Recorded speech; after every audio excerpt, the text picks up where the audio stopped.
And as of Friday, we believed that the Republicans had kept the Senate, that the House would stay with the Democrats, and that Biden had gotten the win. And I was very satisfied with that because I believed that a lot of the social and climate policies would go through, but we would not see some massive tax changes. Well, by Saturday, we had some news that Georgia was too close to call and that there was going to be a runoff on January 5th. This makes all the difference in the world. Now, before I get into today's show, I want to give a little bit of a background about the political sensitivity about what I'm talking about. I will be clear. I don't care who you voted for. That's none of my business. And I am not here to discuss, debate, or choose sides about the side of the aisle that you chose in your vote. My job is to educate you on money, taxes, and financial security. And to me, it does not matter what party or what politician wins. As I've stated again and again, I am a card-carrying member of the Green Party.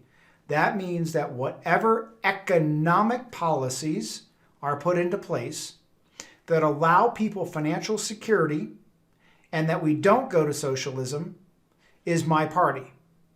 And so I've gotten a lot of heat back from some of the information that I've been giving out. And some people have believed that I'm for one side or the other. That is your decision, not mine. And I am not on one side or the other. I'm here to talk about your taxes. I'm here to talk about the stock market.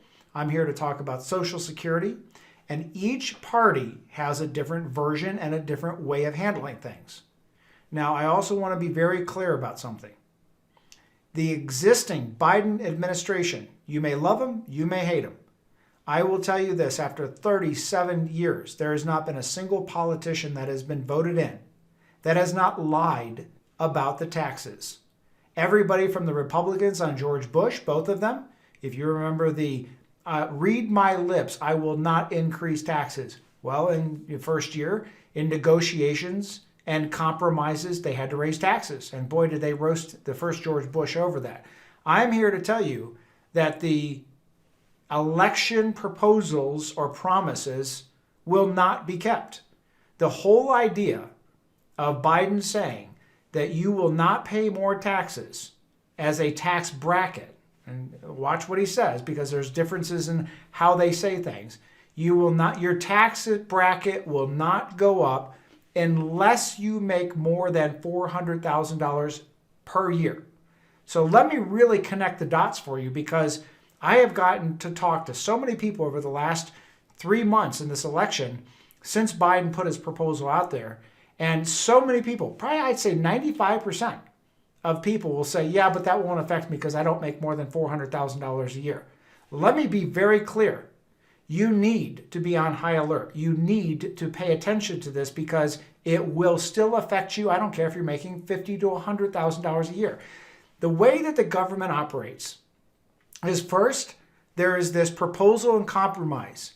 So the politicians, I don't care what side it is, they come back later and they'll say, I know I promised this, but in order to get this, I had to give up this. And this is where they come up with their, sorry, I promised not to raise taxes, but now I have to. That's the first line. Now, the second line is much more draconian. It is where they change the back end of things. Now, I've been doing this a long time, almost going on 40 years.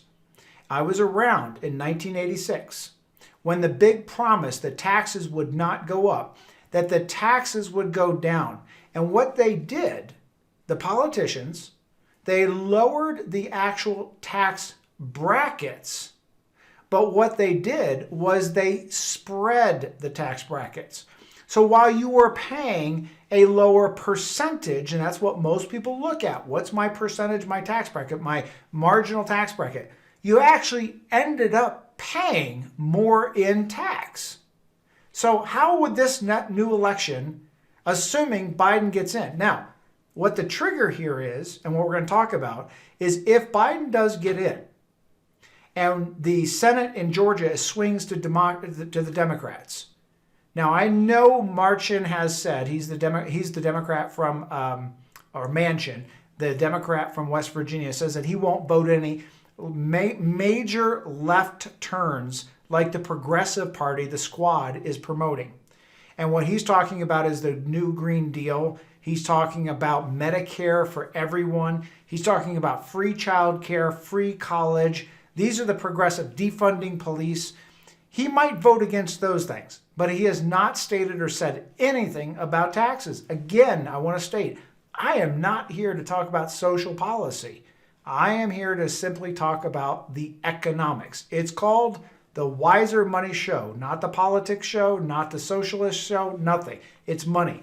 And I believe that if Georgia swings to the Democrats, we are going to see these massive, massive tax changes that Biden has promised. It will affect you. It will affect your Social Security. It will affect your net income. It will affect what you spend, your property taxes, everything. It will affect it in a big way. I am here to try to explain to you that even though you may not think you are going to pay more in tax because you don't earn more than $400,000, let me explain what I have seen in close to 40 years.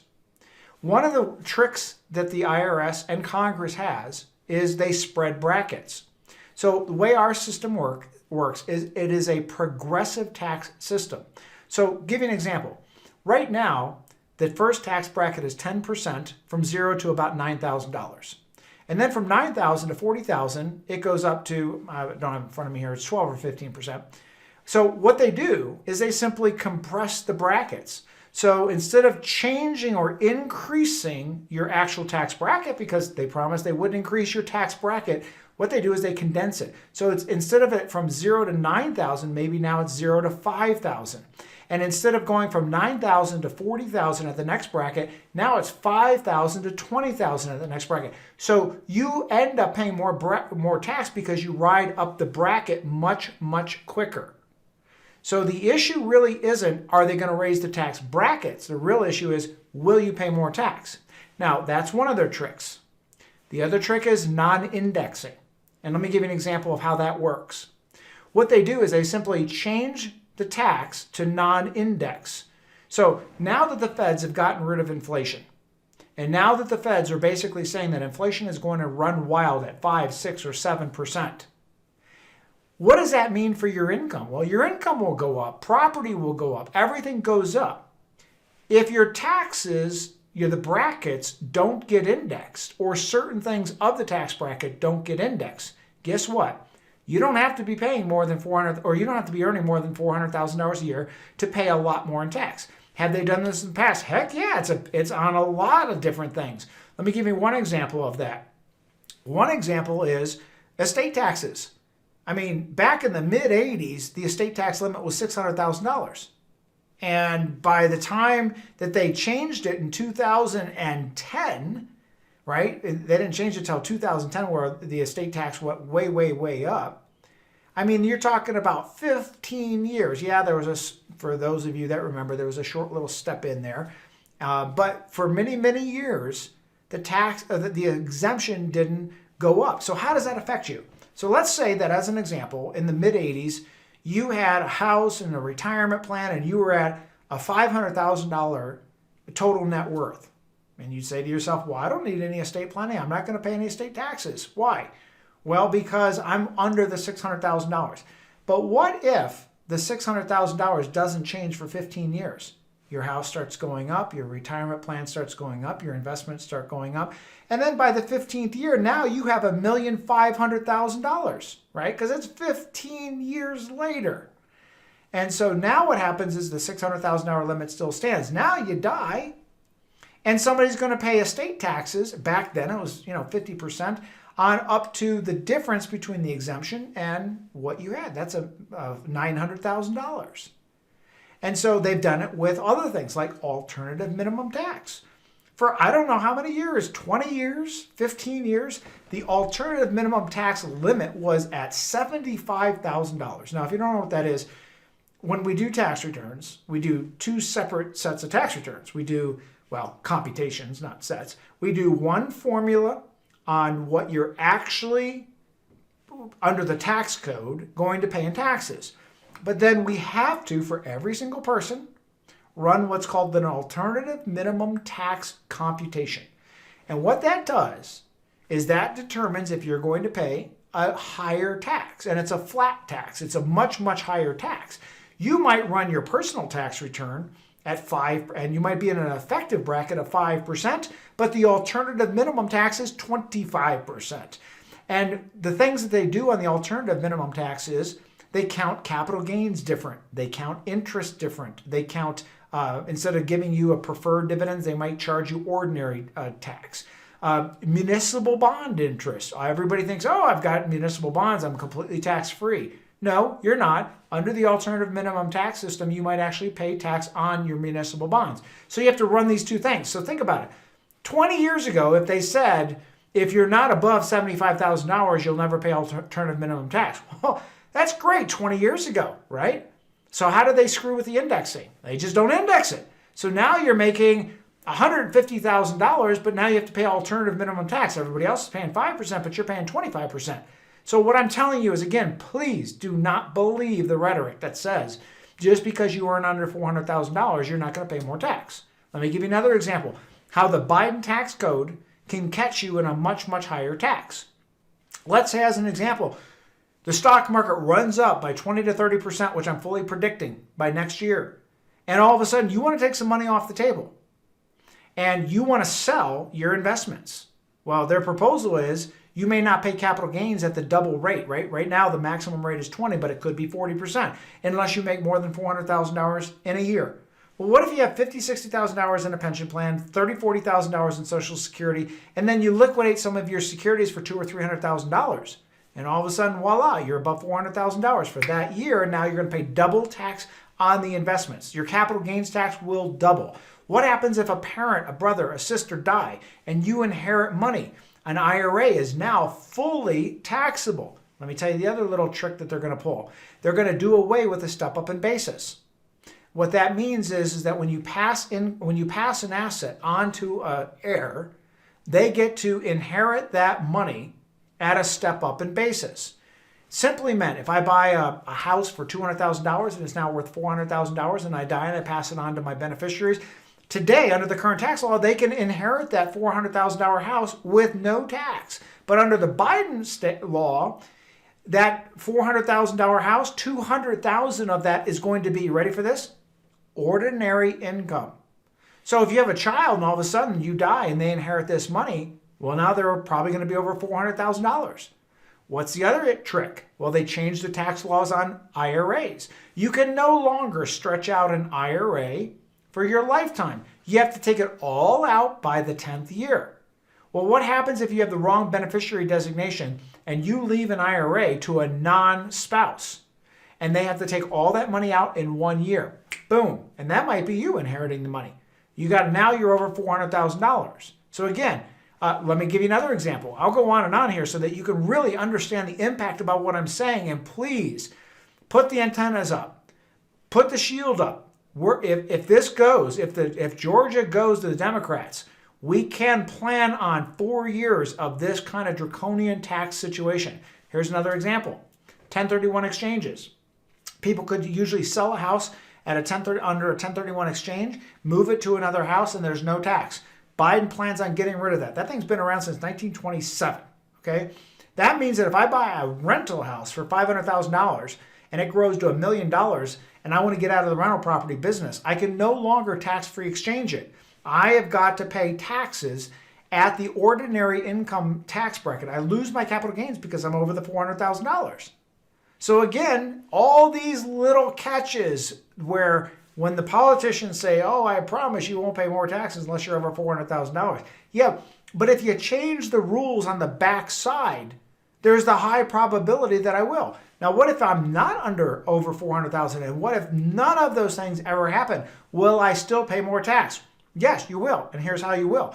47% of all employees work for small businesses, right? There is a tax deduction benefit available for small businesses. It is called the QBI, the Qualified Business Income Deduction.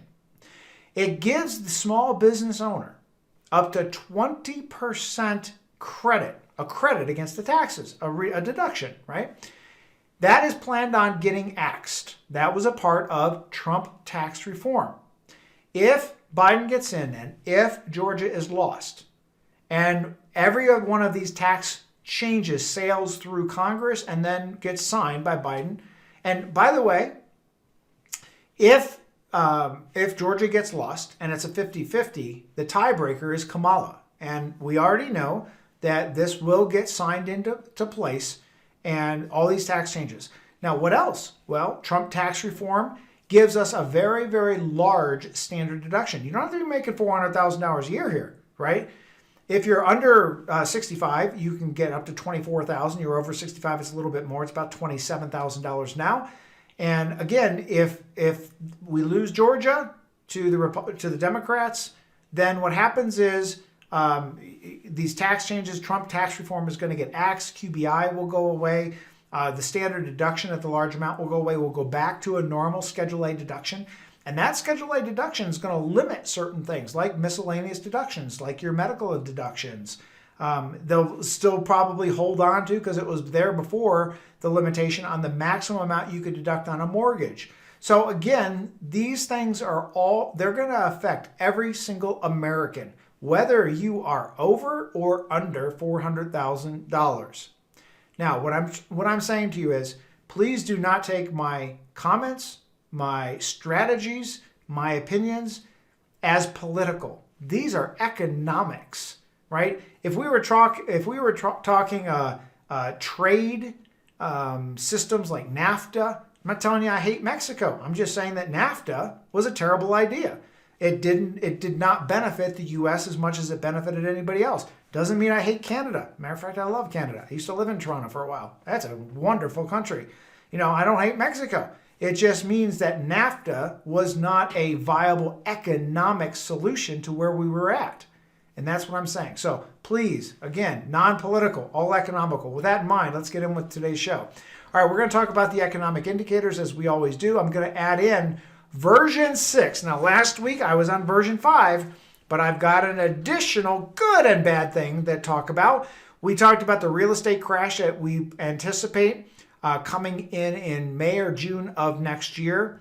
I'm going to revise that after January 5th because there could be a lot of mortgage forgiveness as a whole. Now, you can look at that as a positive or a negative.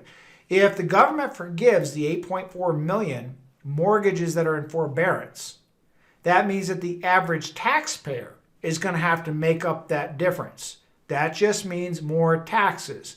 It also means that we're going to lose the opportunity for a big real estate drop, and real estate, if they do that, will probably go through the ceiling.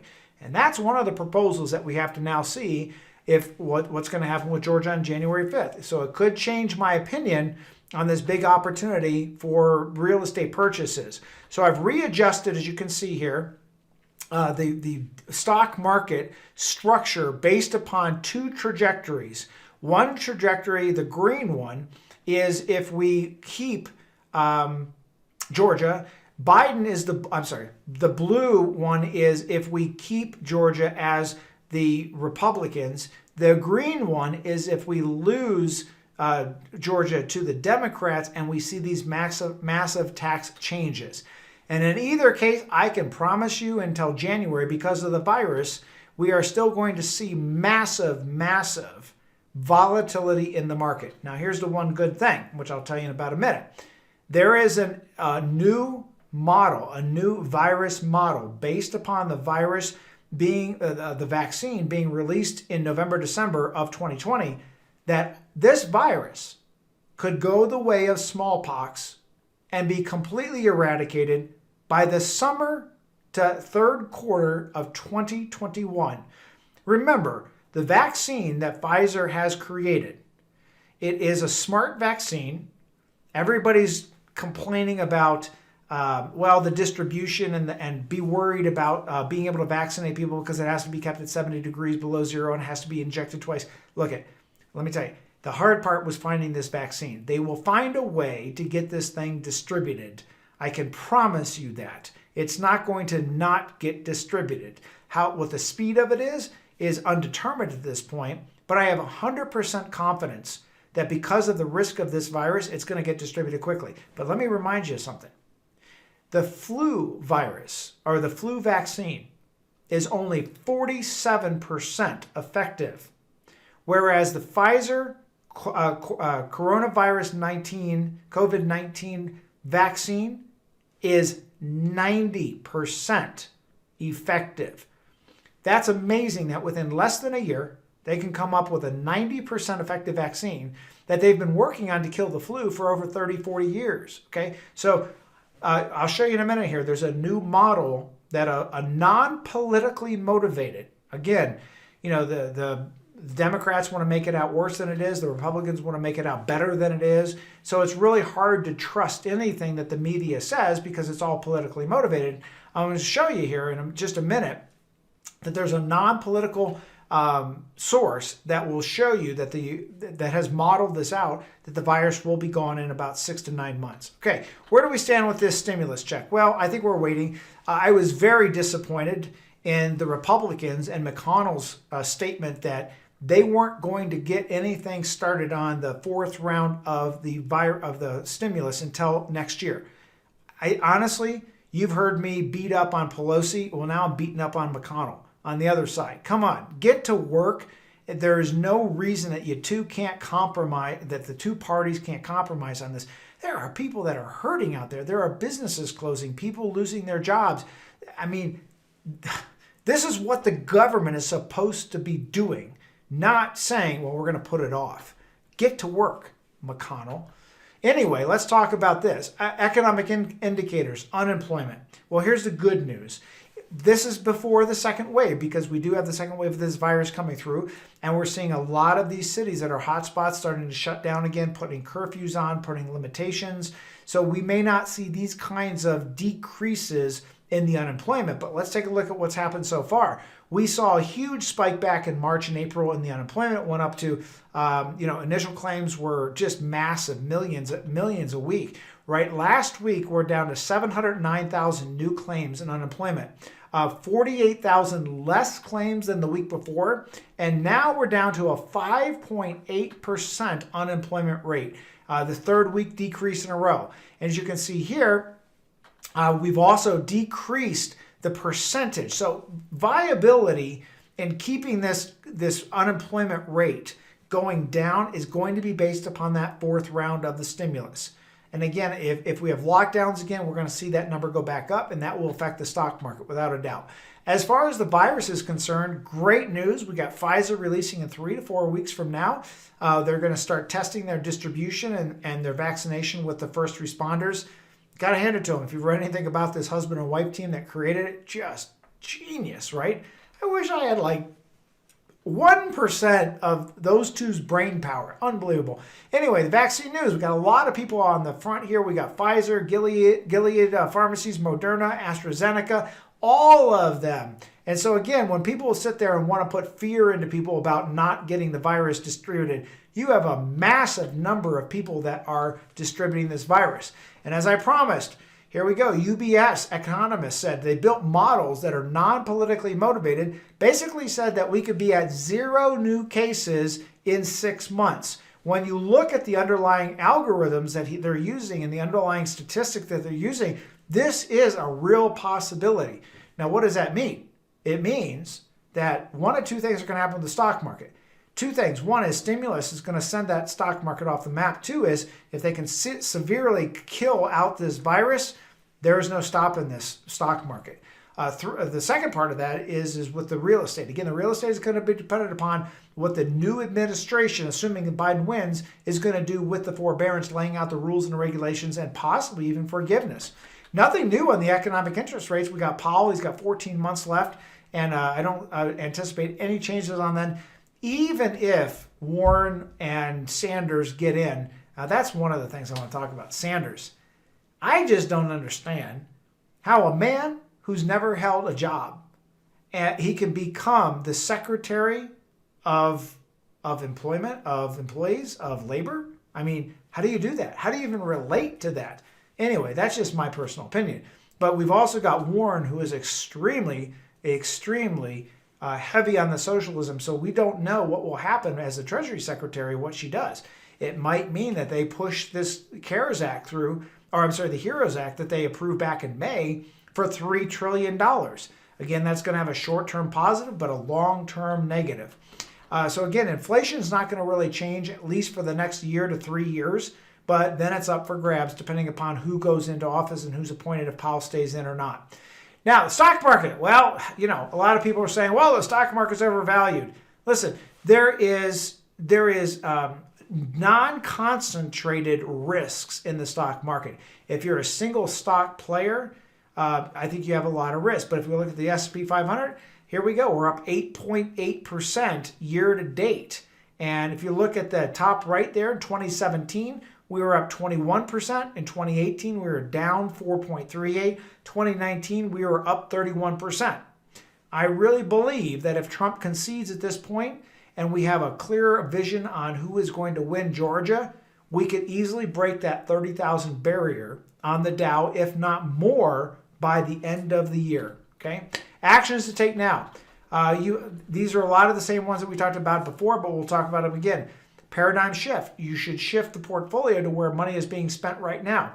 I'm still in the process of selling real estate because I still believe that I should time this and figure out when all of these mortgages go into forbearance. And again, my estimate right now is going to be about July or August of next year. Inflation. Reduced number of holdings in intermediate term bonds that have durations of greater than 7 years. That's the long-term bonds for sure. And convert those into TIPS. Now be very careful because a lot of people have been doing this in the last 3 months. We completed all of our conversions in the beginning of September. But that means that there's a premium being paid on these TIPS to at least protect against inflation. Still, consider reverse mortgages with where interest rates are and prepare to buy real estate. And also, just be careful that if you took more money out under the CARES Act, under the original rules, that you pay that back before the end of the year. And before I get any further, tax harvesting is only to be done if you are not and do not anticipate on being in a high bracket.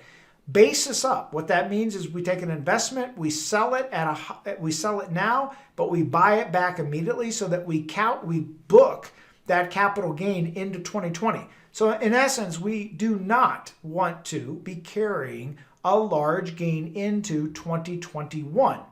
However, if you have a lot of large tax losses, do not use those this year. Wait until next year to use them. And lastly, if you have not yet subscribed to my YouTube channel, there's 2 channels that we produce this on. One is the H&H Retirement channel. The other one is the Wiser Retire channel. You could just go into YouTube, just Google Wiser Retire YouTube channel or H&H Retirement YouTube channel. You'll get this little red button up here in the top right. Just click on subscribe. And then anytime I do a video, an update, and I do I'm going to call them emergency or off-the-cuff videos. They're not on every Friday at 4 o'clock. You'll get notified when those are there. Or the better thing is, if you're a subscriber and you can't make it at 4 o'clock Pacific time, just click on subscribe and then you'll get a link sent to you and then you can watch the video at any time that you want. And lastly, before I wrap it up today, if you've got some questions, give our office a call, 844-702-1040. Hey, have a great weekend and we'll talk to you next week.